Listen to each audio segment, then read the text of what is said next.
At 9:41, we are now in session. We're calling the study meeting to order, and we'll begin with Council Member Kathy White. Would you like to offer a prayer or the pledge? Pledge, please. All right, if we could all please rise, and Kathy White, the Honorable Kathy White, will lead us in the pledge of allegiance. I pledge allegiance to the flag of the United States of America and to the republic for which it stands, one nation, under God, with liberty and justice for all. Thank you very much, Council Member White. Good evening and welcome to the June 22nd, 2020 study session of the Livonia City Council. This meeting starts the agenda for the 1,900th regular meeting, a voting meeting that will take place on Monday, July 6, 2020. We have all members of council with us this evening. I do not have any announcements to make. I don't know if anyone else on the council has any announcements they'd like to make. Seeing none, I would like to let everyone know that this is a study meeting. There will be no votes taken at this meeting. The council members will, however, offer either one resolution or a combination of resolutions for each item. The resolutions offered may include an approving, denying, or resolution referring an item to a committee or city department for its report or recommendation. A resolution of no further action may also be offered. There are some items that will simply be received and filed for the information of the City Council. Please note that all of the items on this evening's agenda will move on to the regular meeting agenda of Monday, July 6, 2020, where they will be officially voted on. If you would like to participate in any of the agenda items that are taken up this evening, please use the raise your hand function or on the Zoom. If you're joining us by Zoom, if you're on the phone, you use *9 to indicate that you would like to speak. And at the appropriate time, or when the item is called and at the appropriate time, you will be recognized. Generally, the petitioner, whether it's a city or a private entity, will make the initial presentation, followed by remarks from those in the audience wishing to speak. So please come to the podium when the item is called. When you reach the podium, please state your name and address for the record, if you wish to, so that your remarks may be properly attributed to you in the minutes. It will also let the Zoom participants and the council members know who is speaking to them. And we will begin with audience communication. I'll remind anyone who wishes to comment. The comments are limited to items not on this evening's agenda, and you have 3 minutes to communicate with the council. Good evening, Mr. Baumgarten. Hello. Yes, I'm the one proposing item number 4, the lot split, and I had a few questions. Mr. Baumgarten, you participate in the discussion on that item when the item is called. This is a time for people who wish to address the council on items on this evening's agenda to do so. Okay, thank you. All right, so listen for number 4, and then you'll be have the opportunity to speak at that time. All right, so seeing no one else who wishes to communicate with council during audience communication, we'll begin with item number 1. This is a request for a block party. This comes to us from Jim Rumell, Ray Franges, Pearl Franges, and Ari Wilson, and I apologize if I mispronounced names there, to be held on Saturday, August 22nd from 12 p.m. to 10 p.m. on Brentwood Street between Jacquelyn and Meadowlark, with a rain date of Sunday, August 23rd, 2020. Madam President. Yes. These are my old friends from Compton Village, my neighborhood of more than a decade. This comes up every year. Happy to offer approving for this for consent if there's no objection. All right. Seeing no objections, no one from the audience wishes to speak, we will place this on the consent agenda of the regular meeting of July 6th. Item number 2 is a request to waive the city's noise ordinance. This comes to us from Ashley Olds and Andrew Murray to host a wedding ceremony reception with music in the backyard of their home located at 20269 Gillman Street on Saturday, October 3rd, 2020 from 5 p.m. until 12 a.m. Council.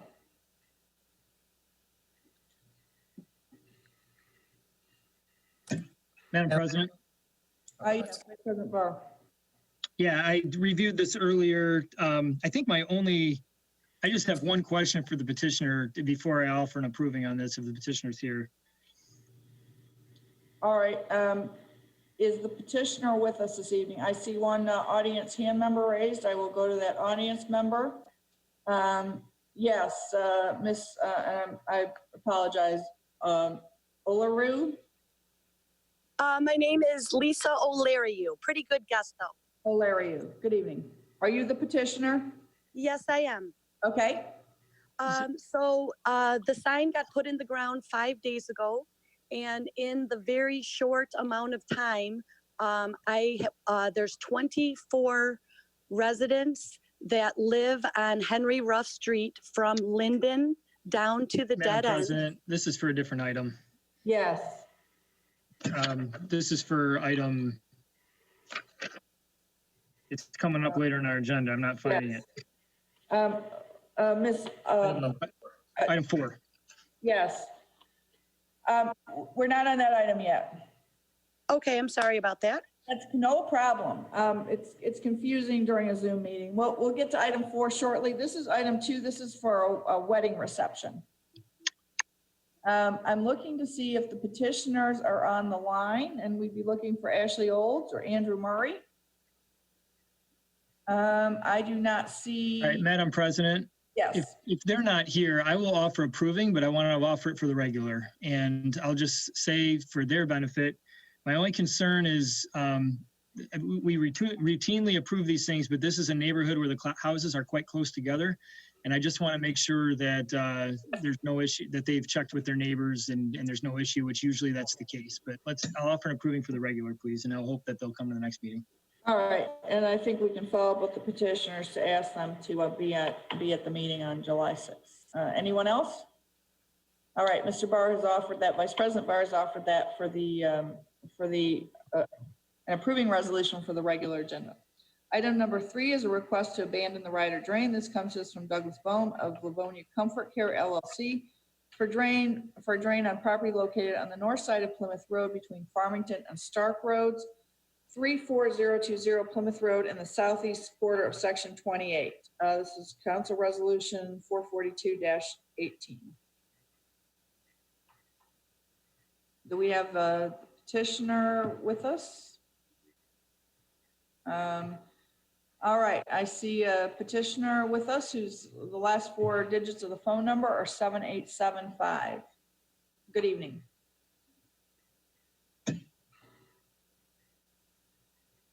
Good evening. Hello, can you hear me? Yes. Hello, this is Douglas Boehm. My address is 16663 Country Ridge Lane, Macomb, Michigan, 48044. Okay. Nice to kind of meet you all post-COVID. I know our project was approved by the City Council about a year and a half ago, so there has been some new members since then. But as of today, we are asking to abandon the Ryder Drain that is currently on our property and is not currently being used right now. And then I would like to also, I have Mike Spencer with me from Global Construction and Development, and I would like to refer to him with any questions that you may have regarding the abandonment of the Ryder Drain. All right. Thank you, Mr. Boehm. Council. Madam President. Just a minute. Let me go to, it looks like Councilmember Toy wishes to be recognized. Councilmember Toy? Unmute. Unmute. Councilmember Toy. President, I'm going to ask for an approving resolution. The drain's not being used and everything is in order. So, and those of you that were on, we remember this from last year as well. Okay. Thank you very much. Councilmember Donovan.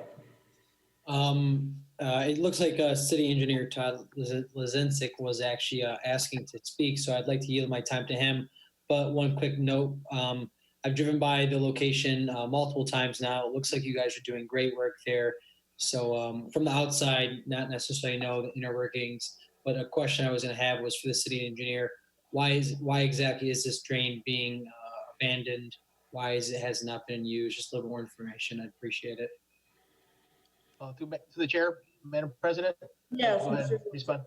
I would request that, I haven't seen anything, formally through the clerk's office or through the administration that it be sent around to the law department, planning department, and the appropriate departments for comments on this, just to make sure we're all in agreement to give a recommendation to the city council for approval. This is put on the agenda, and I think we want to get all input from all different department heads to make sure there's no intended liability for us to take, whatever. But again, probably most likely it's not an issue, but I'd rather make sure we got our I's dotted and T's crossed. So everybody, law department, DPW, planning, anybody out there, that make sure that we got any comments back to you guys, make an informed decision to make sure we're doing the right thing. I know the contractor wants to get going on the development over there, but I believe it's in the best interest of all parties to make sure that the information is disseminated to all departments from the clerk's office. We'll have all information, or Wayne County's on board too, to make sure they have no problem with this. A representative from Wayne County's drain office too. Thank you. All right, Mr. Zalinsik, so we had it offered for the approving, sorry, did someone offer it for the approving? I did. Okay, that's what I thought. So we could leave it, we could go ahead, Councilmember Toy, if you're okay with that, leave it on the approving, but circulate this, not put it on the consent. Go ahead, Mr. Zalinsik. Will 2 weeks give us enough time? I don't know with the COVID and everything else going before the holidays. I'm just saying that I don't know. It could be an issue, could be not. I'm just saying I'd rather give us an opportunity to respond appropriately, you know, to give us ample time to get it back to you at the appropriate time. You know, this is the first, you know, information as far as, you know, we got to make sure that the legal description, everything is all set. You know, Okay. I'm sure Councilman Toy is probably the right, you know, as far as, you know, taking it over. But there could be something that we don't know about, you know, in the description or something to that effect. We want to make sure we take care of. So, yes, Councilmember Toy.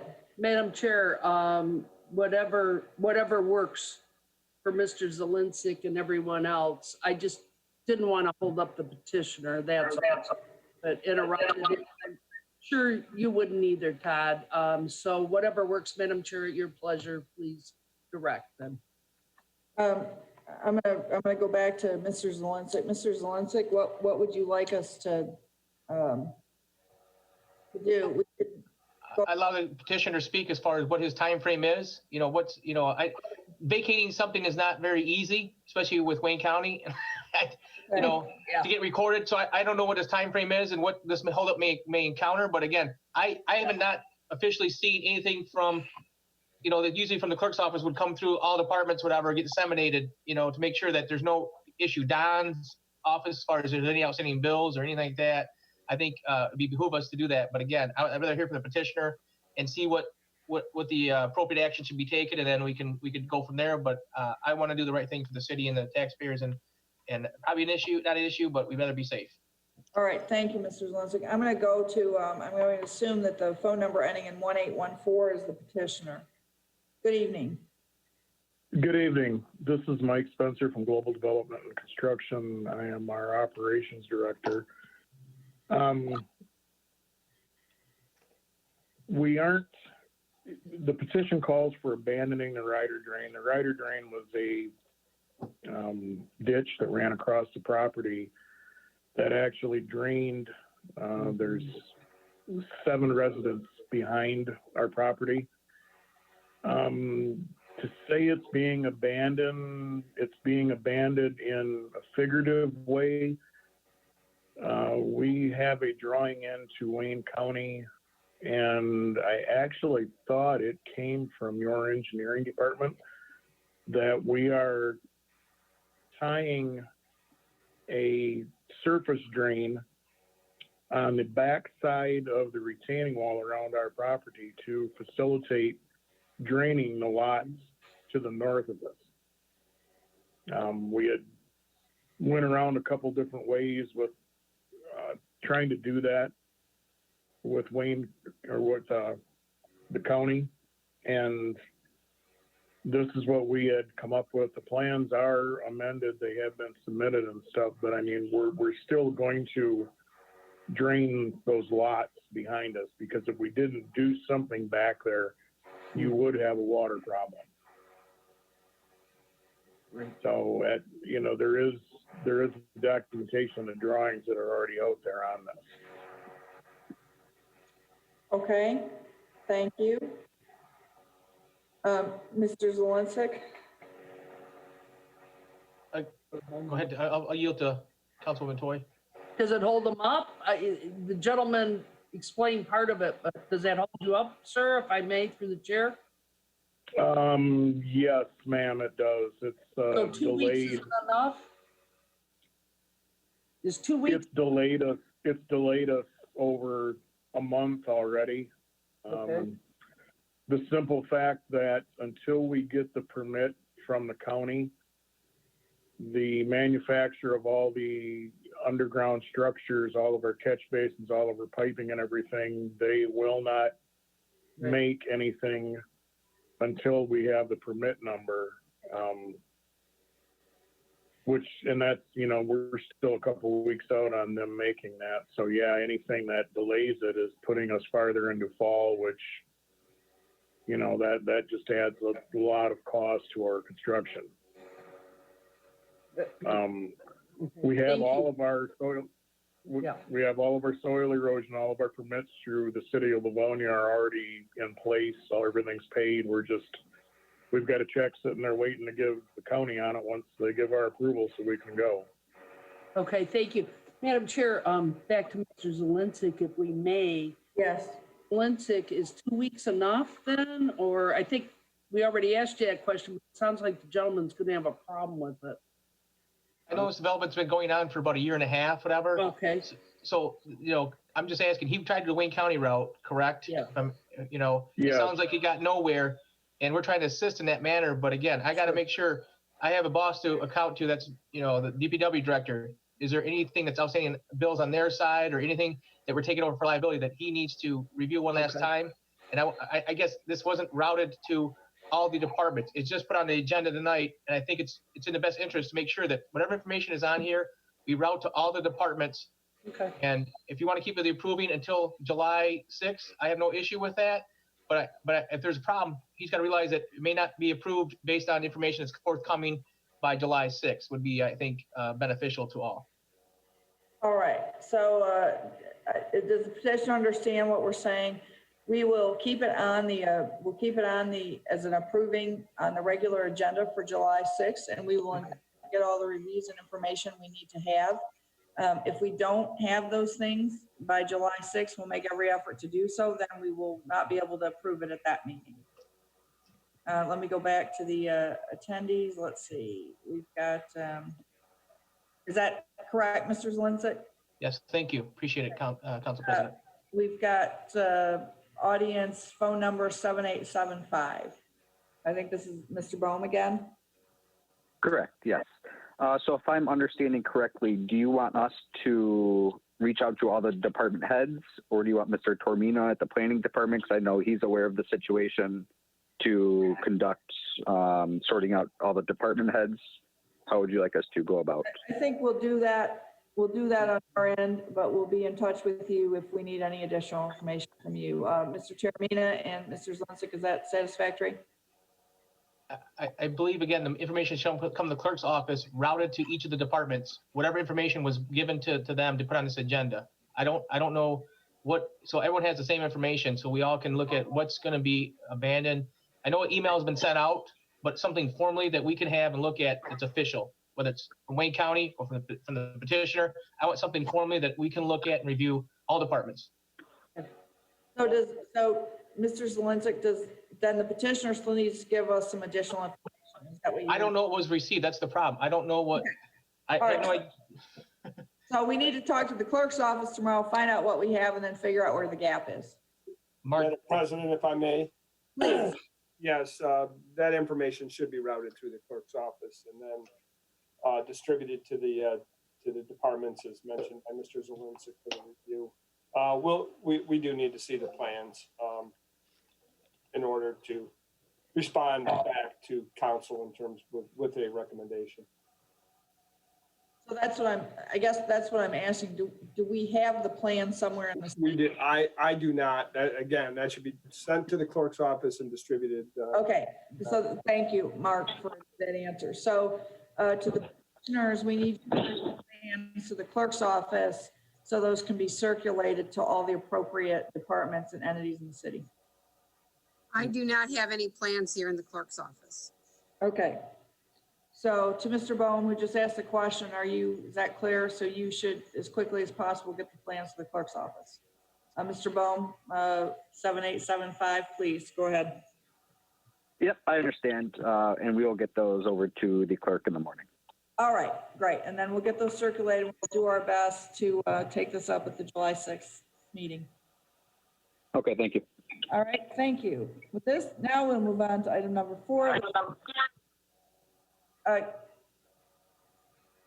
Yes.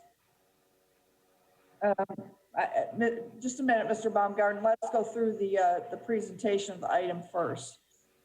This is a request for council approval on a proposed lot split. This comes to us from the Department of Assessment for the property located on the east side of Hillcrest Avenue between Schoolcraft Road and Linden Avenue in the southwest quarter of Section 3-14060 Hillcrest, and to waive the property depth to width ratio.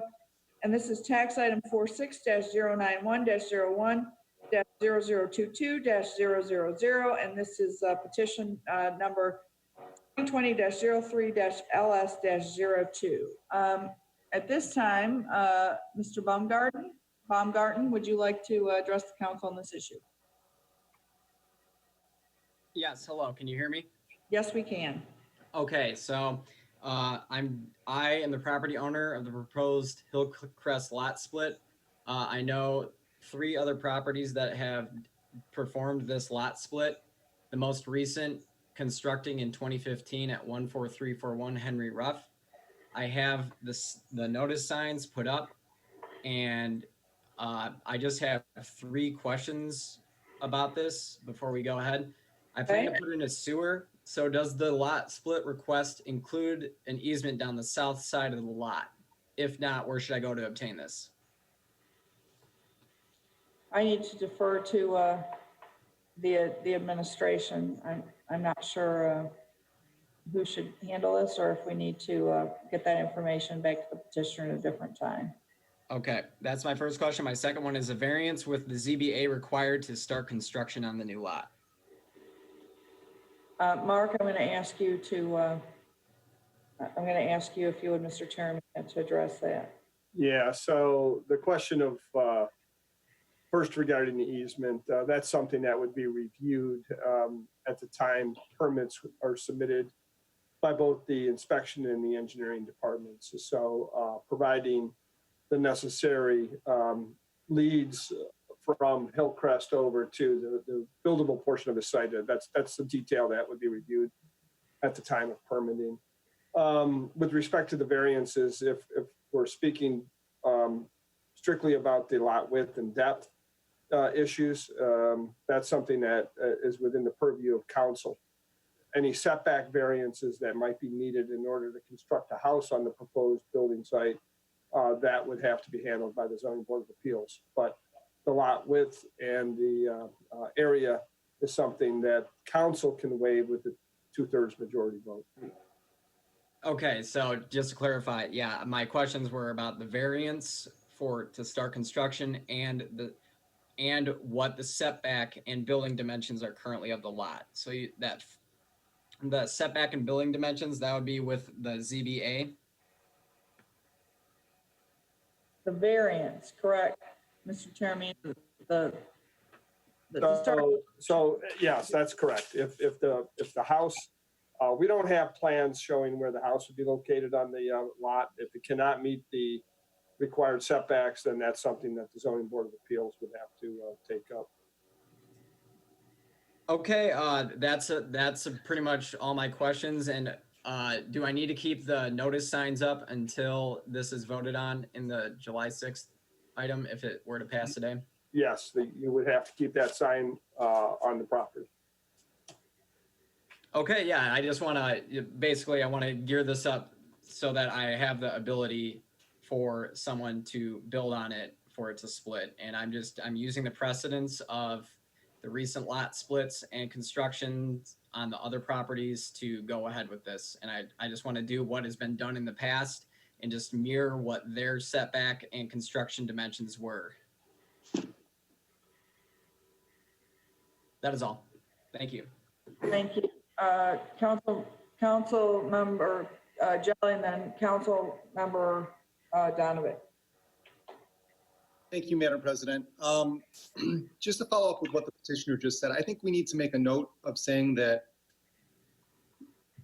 what I think you intended to say is you will be using the precedent to guide what you are requesting and what your plans are. The previous precedent does not rule what happens in this circumstance.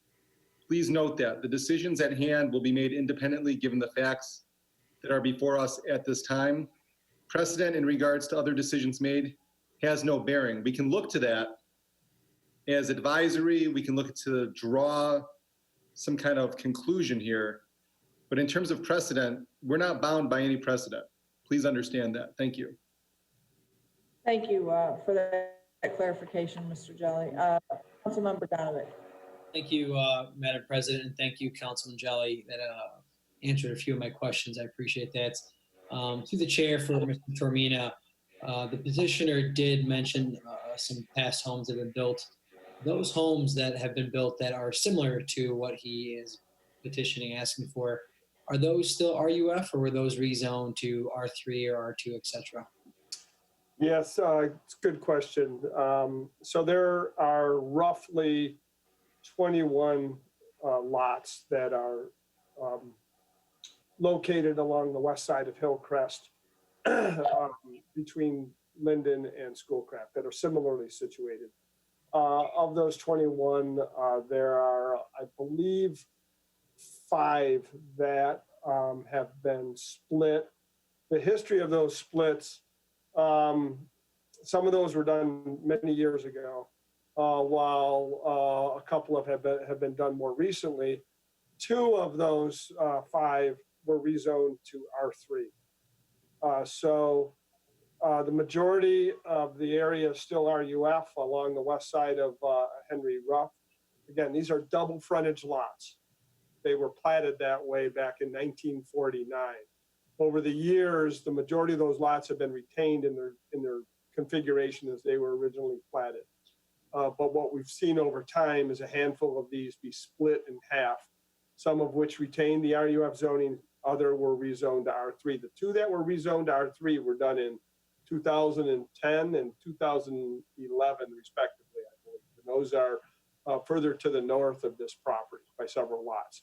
None of these lots that have been split are actually contiguous to each other. They're kind of randomly along that side of Hillcrest. I think you should have some maps that kind of illustrate what that looks like. Yeah, my next question, thank you, Mr. Termina, was in regards to the additional stresses to infrastructure. When you talk about the east parcel and the west parcel, if there has to be an easement because he's using the stormwater or the sanitary in connection with the west parcel, does that add stresses onto the sanitary, or would you, in your professional opinion, rather have multiple sanitary and multiple stormwater now for the homes? Yeah, I'm going to defer that question to Mr. Zelinsik. It's my understanding that sewer is not available along with Henry Ruff, so it would have to be brought to the site from Hillcrest, and that would necessitate an easement across the westerly parcel to access the east parcel.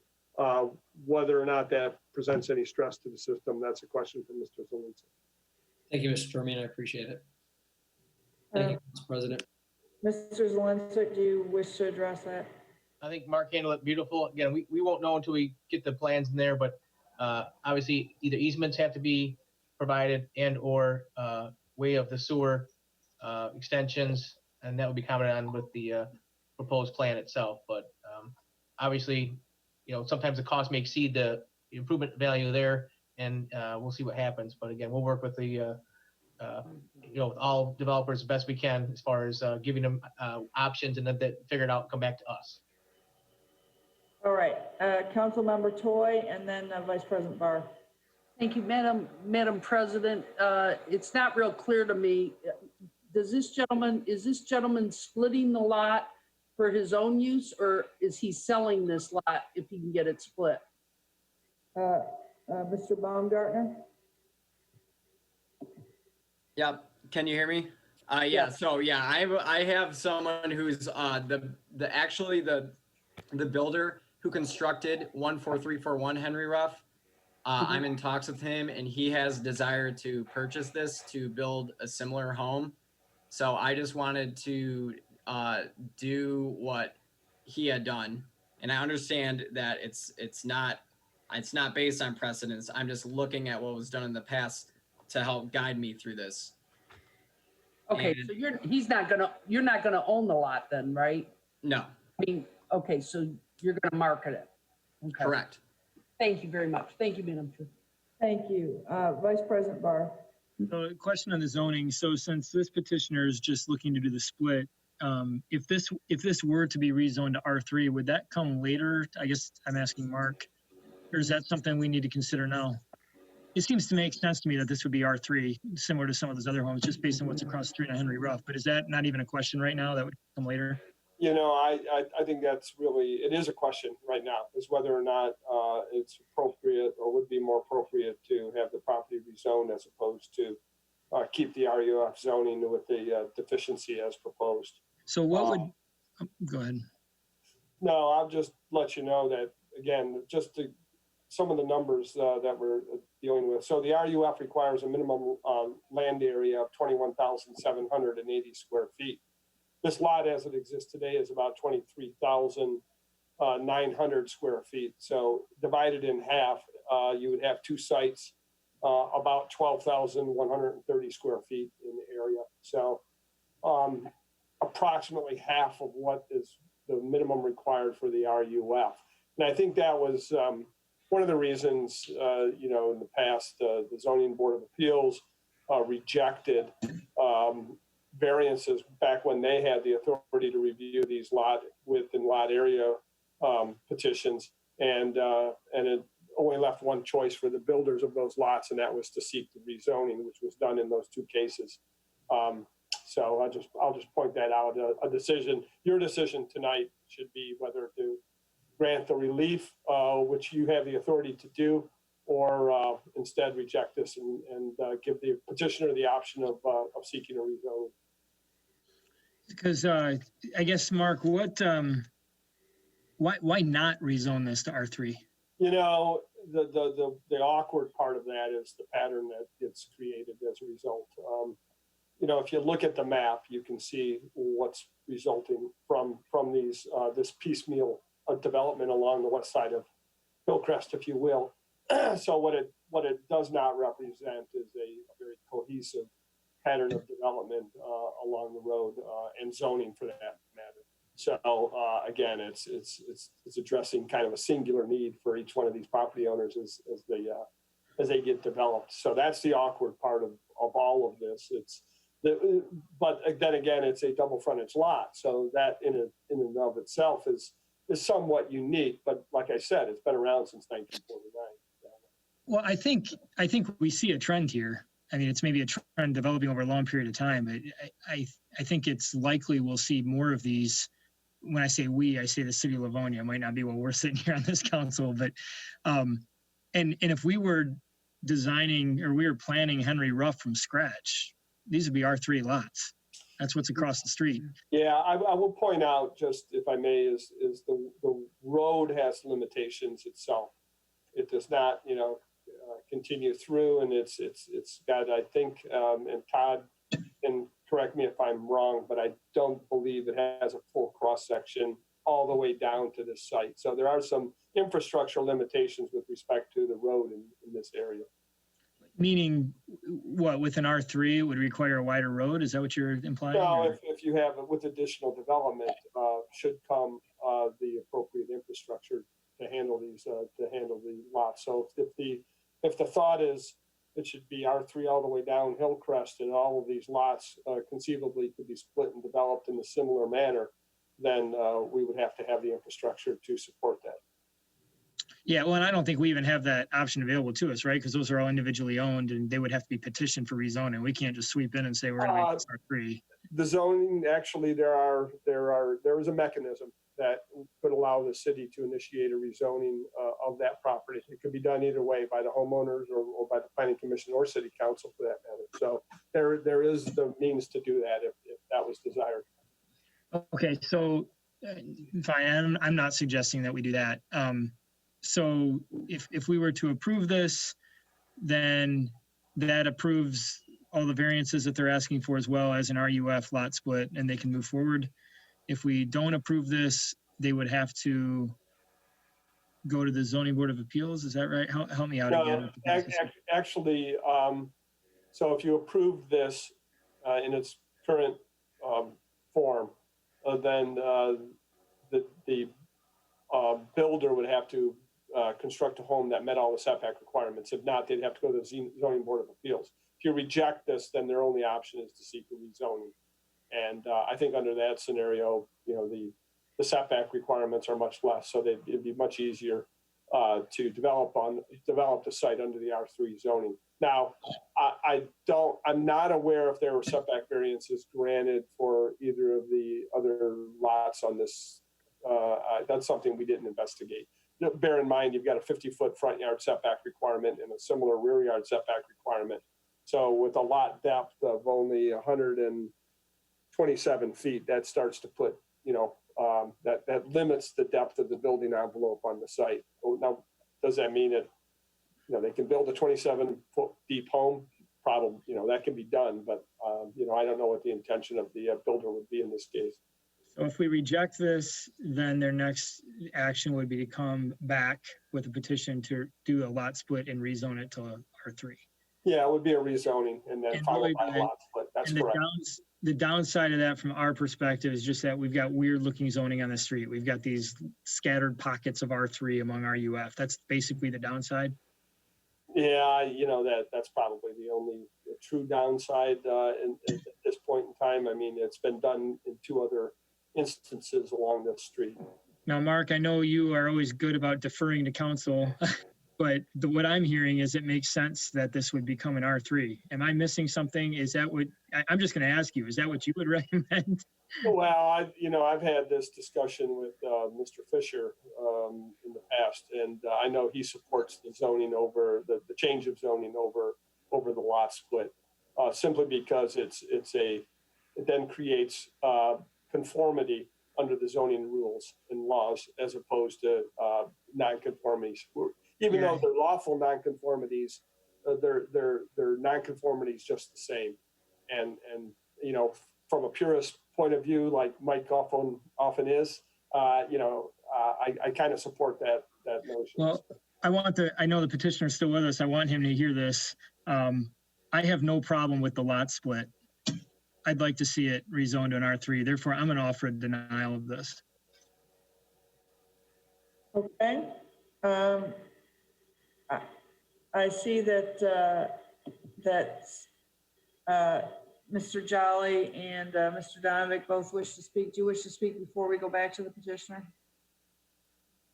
Yes. Go ahead, please, Mr. Jolly and Mr. Donovic. Thank you, Madam President. You know, I think this is the perfect reason to justify why we have study meetings. You know, I agree with Mr. Barr in regards to his analysis and what he's suggesting here. I'm not opposed to ultimately this happening, but it needs to be done in the right way. And I would like to see that happen. So I would request that this not be on consent. And I intend to vote no. Thank you. We have a denying resolution. Yeah. Mr. Jolly, right? Yeah, we have a denying resolution. Okay. Correct. Mr. Donovic. Thank you, Madam President. Like my colleagues have said, I have absolutely no problem with the petitioner building a new home. I think it's a great idea. But I think moving forward, as this may become more normal in the future, there needs to be some sort of standard operating procedure. And I think looking at what was in our packet, it makes sense. When you have 2 parcels, one's 127 feet now, and another will be 124 feet if this lot split happens. And I think making them R3, it makes much more sense long-term, and maybe starts that precedent for future homes that this situation happens again, that the future petitioners know that, you know, this is going to have to be rezoned first. And I'm sorry to the petitioner if this, you know, extends your plans longer than you like, but that's just the way new build works. You know, we got to make sure we do it the right way. So I do support what Vice President Barr has said. Thank you. All right. Madam President, I'll offer that. I'll offer that for consent if there's no objection. And if somebody has objection, I'll have an opportunity to say so in a minute. But I just want to make, I think the petitioner sounds like he's on the ball. I think he probably understands this, but, you know, to Mr. Baumgarten, what it sounds like you're hearing here is that if you come for rezoning, it sounds like you're going to have people that are amenable to that. So this shouldn't be a discouragement to you. It's just a different way of doing it. So I think he gets that, but I want to make that clear. Well said, Mr. Vice President Barr. Thank you for the clarification. Mr. Baumgarten.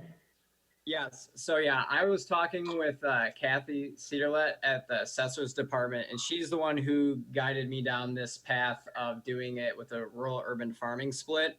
I know that the property directly adjacent to me with 14081, if you look on Google Maps, it does have about a depth of 35 feet. So I don't know if this 50-foot setback variance is from the actual road or from the actual start of the property line.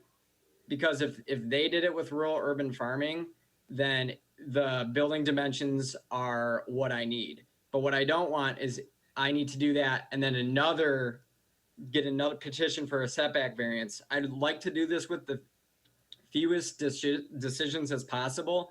So if the R3 rezone is that pathway, then that's the way I want to go. Okay. I don't know if anybody on the council wants to comment before I go to the next audience member. Councilmember Jolly. Yeah, Madam President, you know, I appreciate where the petitioner is coming from here, and I think he's trying his best to accomplish this. You know, you may want to ask the builder who's interested to provide you some assistance in regards to how to accomplish this, particularly if it's the builder who built the house next door. They may have a very easy route to be able to assist you here. Does that make sense? Yeah, that makes sense. But he's been pushing on me to basically do everything for him, and I'm trying to, you know, have communication flow between him and the Assessor's Department while I was doing this, and you guys. He's requesting that, oh, I want the biggest build volume possible, but I just want to get the build volume that's already been done on the street because I just want to conform with what prior decisions have been made. So he's asking for it. So I don't know if I'm going to need to, you know, petition to get the variance to even build on the rural urban farming.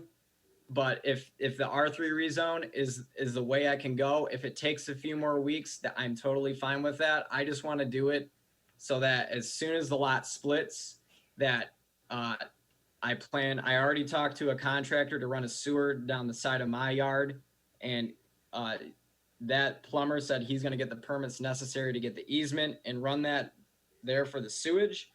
And so I'm willing to work with you guys. I want to go the path of least resistance. And if doing an R3 rezone is the proper method, then that's the way I want to go. I don't intend to give you the impression that the city will not assist you here. But there's a lot going on here, and I think you have a lot of tasks to accomplish here. You may be suited to get some assistance, whether that's legal assistance or some guidance from a builder or somebody who's gone through this process before. As I'm hearing you speak about this, and I think we've all heard you, I think your intentions are good. I think, and what you ultimately want to do, I don't think you're going to have, you know, a whole lot of opposition from, but you're doing a lot of work here, and it might be easier on you if you had some assistance. That's all I'm trying to say. But best of luck to you. Best wishes. Okay, thank you. All right. Ms. Olario. Yes, I'm here. Good evening. Good evening. I guess I'll just begin by saying there is a total of 24 houses on Henry Ruff Street from Linden down to the dead end. I have gotten 14 signatures strongly opposing this lot split in 5 days' time. And I know that with more time, I'm confident that I could probably get all 24 residents to sign this petition. Everybody that I talked to is completely against it. Also, we have a lot of concerns The resident at 14060 Hillcrest originally wanted to put up a privacy fence, which was denied by the next door neighbor. And now, in spite of that, not getting the privacy fence, they want to split the lot.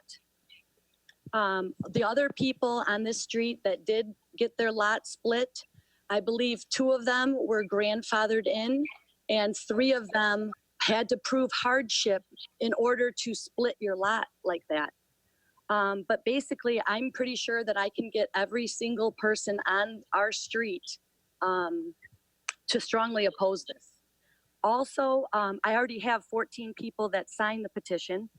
And another concern that we have is you guys are destroying too much of the natural wetlands in the area.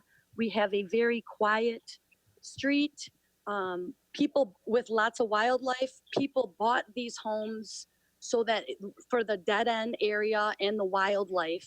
And a lot of people have lived here for a long time. And for somebody who's only lived here a couple years and is upset that they didn't get a privacy fence to just turn around and split the lot isn't very neighborly. I guess that's it for now. All right, thank you, Ms. Alariu. Ms. Lucas. God bless you. Mute. Okay, hello, can you hear me? Yes, we can. Hello? This is Dawn Lucas. Is it my turn, Mrs. McIntyre? Yes.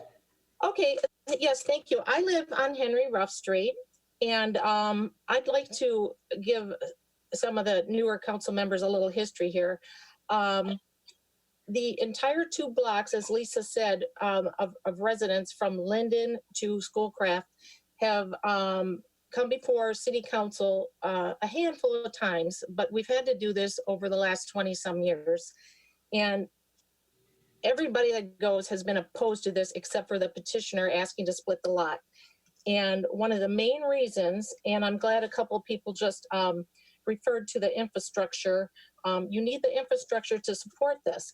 And I'm sure there's notes that are in the City Council archives from when this came up before. But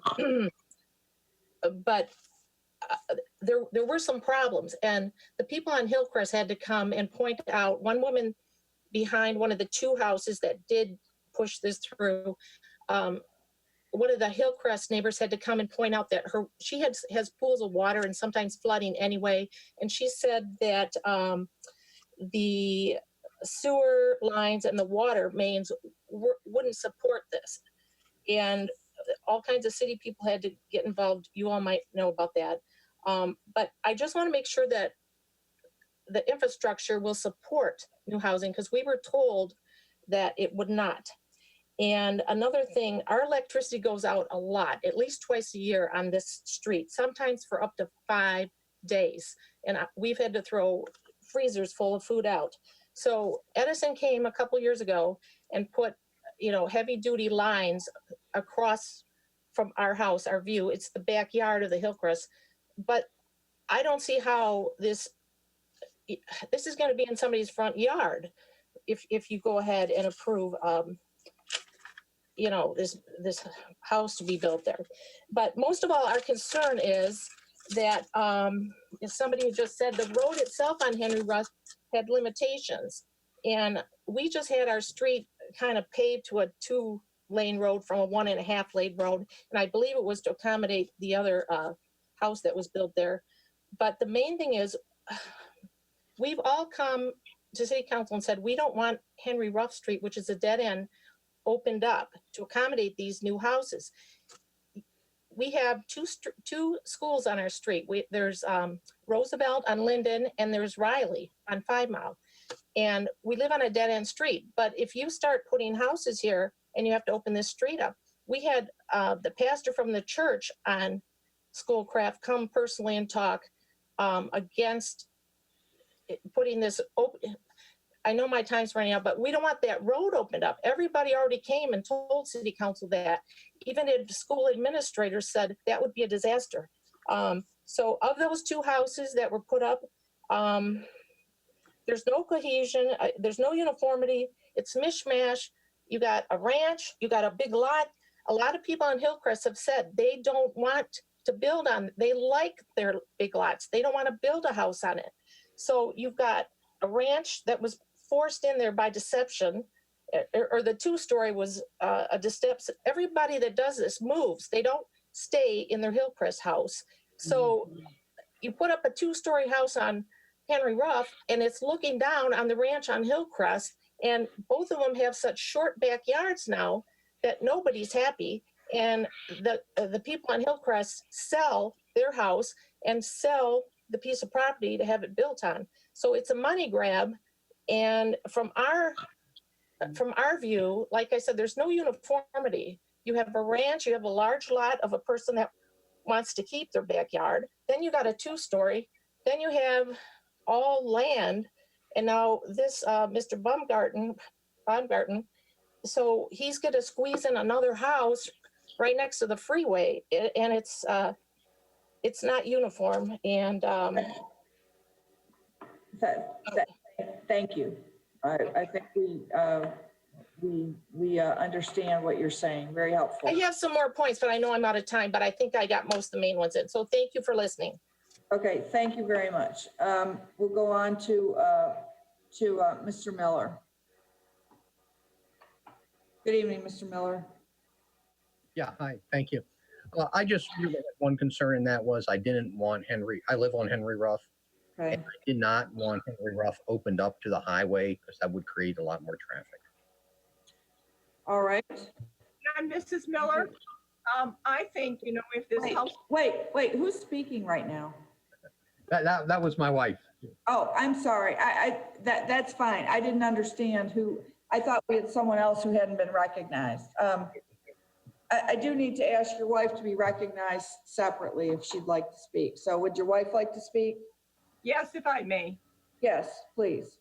Yes, my concern also is with the development of the road. If this home is put up there, the current road would not probably support the development of the home. It's a one lane or 1.5 lane street that, as was pointed out earlier, was improved for the two houses further north. And we talked a lot about roads in the other on Gary Lane and how construction traffic would damage the road.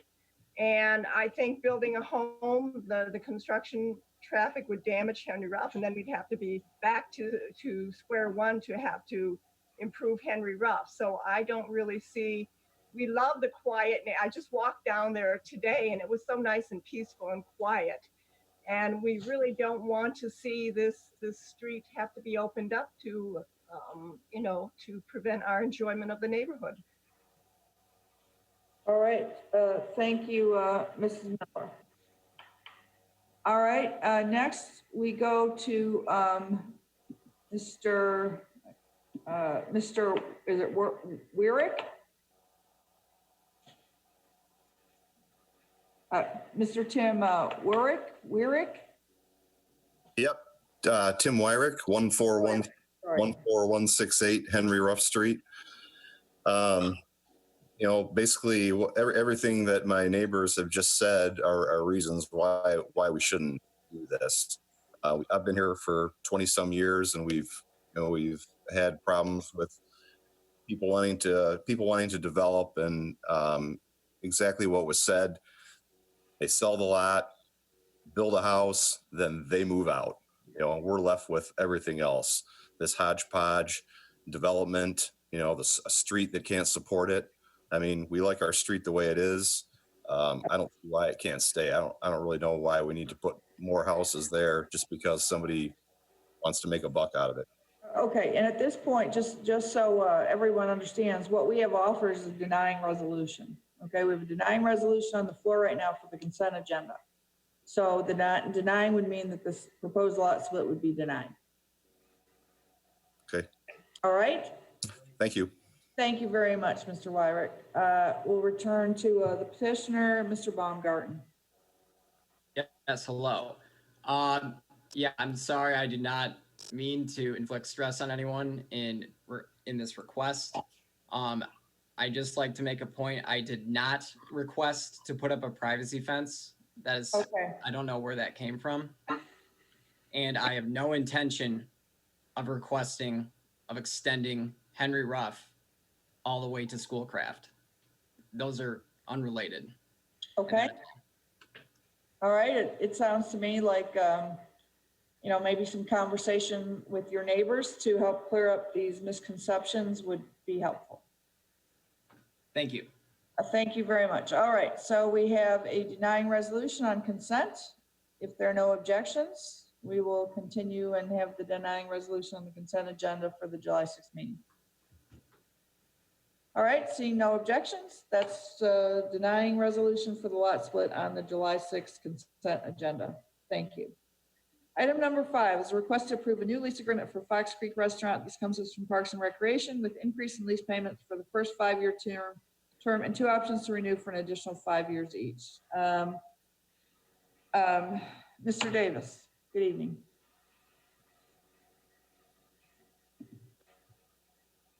Hello, can you hear me? Yes, we can. Okay, thank you. Modern technology, love it.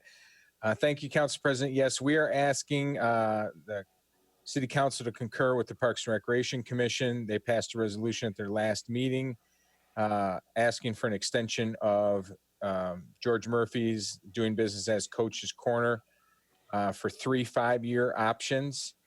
5-year rent goes up. You can see up approximately $7,000. Subsequent increases will be based on the Bureau of Labor Price Index. And we did require some additional documentation moving forward every year regarding maintenance. Mike George and Coach's Corner and George Murphy's before that, they've been a great community partner. We don't see any reason why we wouldn't continue this relationship. It's been successful and we've enjoyed it.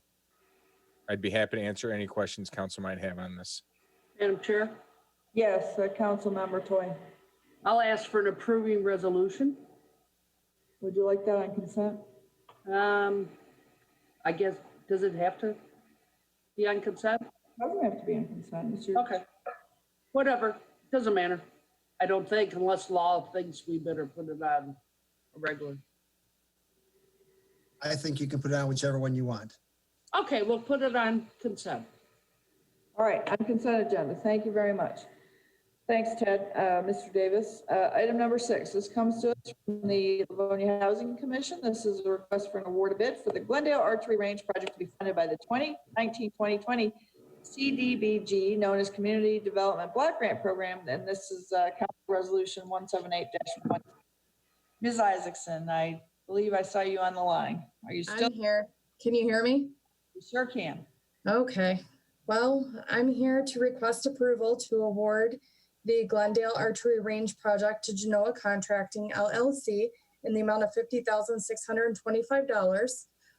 Initially back in 2019, the Community Development Block Grant Program did approve a budget of $60,000 for neighborhood revitalization, which typically includes lighting, parks, landscaping, infrastructure improvements, commercial residential blight, and feasibility and planning studies. So this year we thought that we would tackle some ADA or accessibility issues at some of the parks.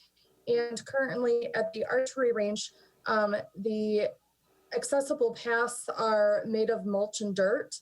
So we would like to pave those areas with concrete and make them more accessible to those that are disabled or have mobility impairments. All right, thank you, Ms. Isaacson. Council. Councilmember McCullough. Thank you, Madam President. I'd be happy to offer an approving resolution for consent. Any time we can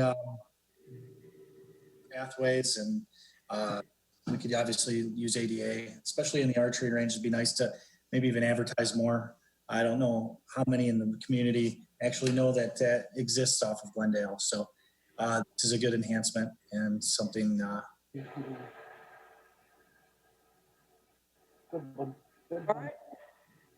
right. Any objections to putting it on the consent agenda? Seeing none, We'll put on the consent agenda. Thanks very much, Brandy. Thank you. Number 7 is award of bid. This comes from the Public Service Division for a 2-year contract for the city's vegetation control program from budgeted funds. Mr. Moore, good evening. Good evening, Council. Doug Moore with the Public Service Division. Public Service is asking to spray weeds at city buildings, some of the sports fields, the Schoolcraft fence line, 5 Mile Farmington Road, and 6 Mile Road Islands near Newburgh. We've broken the pricing up between 2 contractors that gave us the best options for the pricing. Madam President, Yes, Vice President. I'll offer this for consent if there's no objection. Approving, sorry. Seeing none, we will place that the approving resolution offered by Vice President Barr on the consent agenda for the July 6th meeting. Thanks very much, Doug.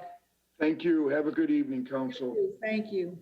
Item number 8 is request to waive the formal bidding process and approve proposed 2020 joint crack sealing program. This is contract 20-D by extending contract 14-D unit prices. Michigan Joint Sealing Incorporation. This comes to us from the Engineering Division regarding the same. These are Council Resolutions 36-19, Council Resolutions 176-18, Council Resolution 98-17, Council Resolution 261-16, and Council Resolution 163-15, and Council Resolution 283-14. Good evening, Madam President. Mr. Zalinsik. We're just asking the council to approve a contract amount of $125 based on the 2014 unit prices. Again, we appreciate Michigan Joint Sealing coming in, take advantage of it. We plan on going out for bidding next year. There's 3 contractors that do joint sealing, but with COVID-19, might as well just go ahead and take advantage of their unit prices. And again, look to get this out for bids next year. And if any further questions, I'd be happy to answer those. Thank you, Mr. Zalinsik. Council? Madam President, Oh, go ahead. Vice President Barr. I was just going to offer this as well for approving for consent if there's no objection. I can't even get my words straight anymore. I understand. I see no objections. We'll place that on the consent agenda.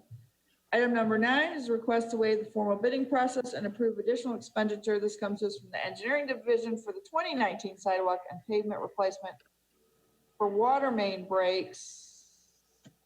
Is this the 2019, Todd? Am I reading? Yeah, there's a contract, a 2-year contract. We're asking to use those unit prices to fix the DPW fleet maintenance building. Thank you. That's the 2019 that goes for 2 years. And pavement replacement for water main breaks in the DPW fleet maintenance building. This is contract 19-F for an additional amount not to exceed $20,000. And this is Council Resolution 1-19.